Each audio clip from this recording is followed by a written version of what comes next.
Bonjour Monsieur le Président de l'Eurogroupe. Vous avez conclu votre intervention d'hier, lors de la semaine interparlementaire, par un appel à plus de contrôle démocratique de l'Union économique et monétaire.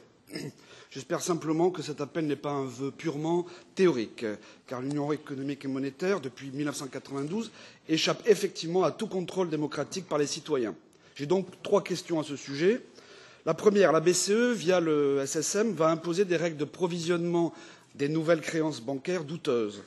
Ces règles procycliques vont contribuer à restreindre fortement le crédit bancaire aux petites entreprises, notamment pendant la période économique difficile.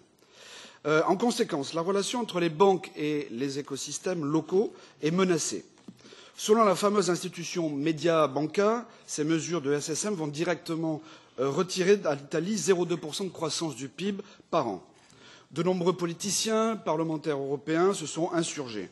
Le service juridique du Parlement européen a jugé même que le SSM préempte le processus législatif. Malgré ce tollé, la BCE n'en fait qu'à sa tête et va publier des règles d'ici quelques semaines. Les protestations du Parlement européen ont été ignorées par le SSM. Il y a une absence totale de contrôle démocratique sur l'action de la BCE. Donc je voudrais savoir ce que vous en pensez précisément. Deuxième sujet, s'agissant de la Lettonie. Sans préjuger de la réalité des faits et des évolutions judiciaires, l'opinion publique a découvert qu'aucun pouvoir politique ne peut forcer un banquier central à démissionner. Vous avez dit lundi, après l'Eurogroupe, qu'il s'agit d'une affaire intérieure de la Lettonie. Mais toute l'Union européenne est impactée puisque ce banquier central est membre du Conseil des gouverneurs de la BCE. Ne pensez-vous pas que cela démontre le danger du dogme de l'indépendance des banques centrales qui échappe à absolument tout contrôle démocratique? Enfin, le risque est grand que le futur FME, Fonds monétaire européen, qui sera en charge de la police budgétaire des États, soit une nouvelle institution technocratique qui, comme la BCE, ne rendra aucun compte aux Européens et ne se souciera pas de leurs choix politiques. En tant que président de l'Eurogroupe, quel contrôle démocratique du FME allez-vous mettre en place? Merci, Monsieur le Président.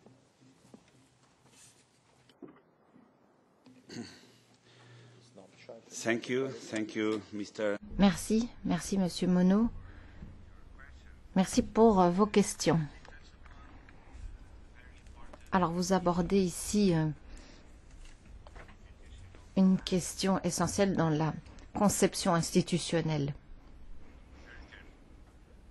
Et nous devons être très prudents sur tout ce que nous entreprenons.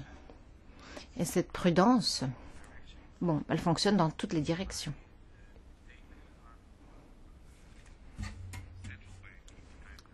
Pour ce qui est de l'indépendance de la Banque centrale,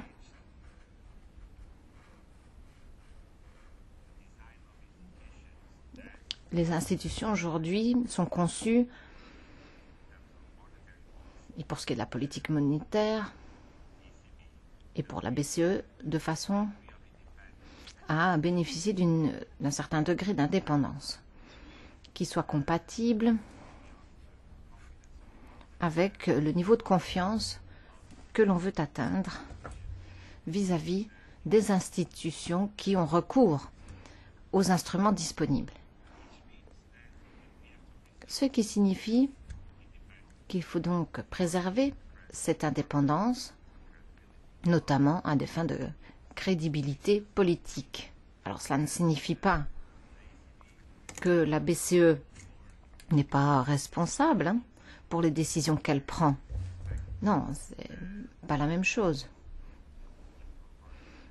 Il faut améliorer ce statut de responsabilité.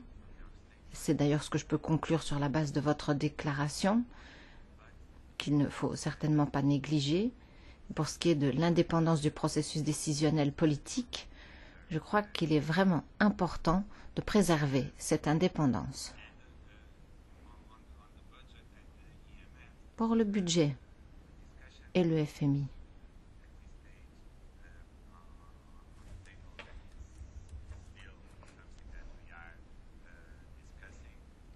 c'est un sujet qui est toujours sur notre table de discussion. On ne va pas modifier le système de surveillance budgétaire que l'on a mis en place aujourd'hui. avec le pacte de croissance et de stabilité.